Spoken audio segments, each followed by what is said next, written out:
എന്റെ പ്രിയപ്പെട്ടവരെ, അള്ളാഹുവിന്റെ തൃപ്തി മാത്രം കരുതിയിട്ട് വേണം സദഖ കൊടുക്കാൻ, നല്ല കാര്യങ്ങൾ ചെയ്യാൻ. പ്രത്യേകിച്ച് എന്റെ പ്രിയപ്പെട്ടവരെ, കടമുണ്ടല്ലോ, അത് നിസ്സാരമായി തള്ളിക്കളയേണ്ട ഒരു കാര്യമല്ല. നമ്മളിൽ പലരും കടം മേടിക്കാൻ വലിയ ഉഷാറാണ്, എങ്കിലും കൊടുക്കേണ്ട സമയത്ത് കൊടുക്കില്ലല്ലോ. അതുകൊണ്ടാ പറഞ്ഞത്, നിങ്ങൾ കടം മേടിക്കല്ലേ. കടത്തിന്റെ വിഷയത്തിലാണ് ബന്ധങ്ങൾ തകർന്നു പോകുന്നതെന്ന് മഹാന്മാര് നമുക്ക് പഠിപ്പിച്ചു തന്നത് വെറുതെയല്ലല്ലോ.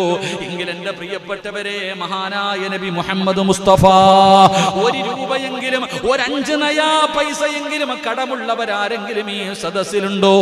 നിന്റെ ഉറക്കം ഇന്നത്തോടുകൂടി പോകണം സഹോദരാ. അല്ലാഹുവിന്റെ പ്രവാചകൻ അവിടെന്ന് പറയുകയാ, അല്ലാഹുവിന്റെ റസൂൽ അവിടെന്ന് പറയുകയാണ്, മുത്തുനബിയുടെ മുന്നിലെങ്ങാണം ഒരു മയ്യത്ത് കൊണ്ടുവച്ചാൽ നമസ്കാരത്തിന്റെ സമയമാകുമ്പോ അല്ലാഹുവിന്റെ റസൂൽ അവിടെന്ന് ചോദിക്കുന്നു, സ്വഹാബാ, ഈ മയ്യത്ത് കടക്കാരനാണോ സ്വഹാബാ? ആർക്കെങ്കിലും എന്തെങ്കിലും തരാനോ കൊടുക്കാനോ ഉണ്ടോ? ഇല്ലെന്ന് പറഞ്ഞാൽ അല്ലാഹുവിന്റെ പ്രവാചകൻ അവിടെന്ന് മയ്യത്ത് നമസ്കരിക്കുമായിരുന്നു. പടച്ചവനെ, പിന്നീട് ഒരു മനുഷ്യന്റെ മയ്യത്ത് കൊണ്ടുവച്ചു. അല്ലാഹുവിന്റെ റസൂൽ അവിടെന്ന് ചോദിച്ചു, സഹാബാ, ഈ കിടക്കുന്ന മനുഷ്യൻ ആർക്കെങ്കിലും പൈസ കൊടുക്കാനുണ്ടോ? ആർക്കെങ്കിലും പൈസ കൊടുക്കാനുണ്ടോ? സഹാബികൾ പറഞ്ഞു, നബിയെ, കടക്കാരനാണ്. മുത്തുനബി പറഞ്ഞു, സഹാബത്തെ, നിങ്ങൾ മയ്യത്ത് നമസ്കരിക്കൂ, നിങ്ങളുടെ സഹോദരന് വേണ്ടി നിങ്ങൾ മയ്യത്ത് നിസ്കരിക്ക്. ഞാൻ നിസ്കരിച്ചിട്ട് പ്രയോജനമില്ല, ഞാൻ നിസ്കരിച്ചതിന്റെ പേരിൽ പ്രയോജനമില്ല. കടക്കാരൻ അല്ലാഹുവിന്റെ സ്വർഗ്ഗത്തിൽ കടക്കില്ലെന്ന് നബി മുഹമ്മദ് മുസ്തഫ സല്ലല്ലാഹു അലൈഹി വസല്ലമ തങ്ങൾ പറയുകയാണ്.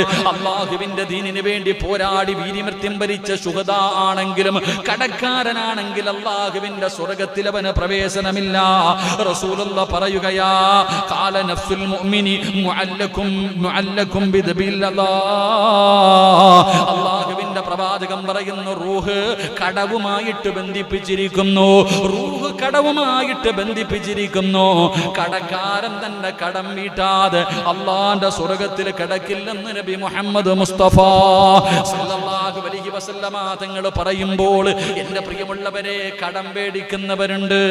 ഒരുപാട് പേര് കടം മേടിക്കും, ഉണ്ടെങ്കിലും കൊടുക്കൂല. എന്റെ പ്രിയപ്പെട്ടവർ, ഇങ്ങനൊക്കെ ഒരു രസമാ. ആദ്യമൊക്കെ ചോദിക്കുമ്പോൾ നാണക്കേട്, പിന്നെ ഒരു അങ്ങ് ശീലമായി. എന്റെ പ്രിയപ്പെട്ട സഹോദരങ്ങളെ, കടം മേടിച്ചിട്ട് കൊടുക്കാത്തവരുണ്ട്, എന്നാൽ കടം മേടിച്ചിട്ട് വേദനപ്പെടുന്നവർ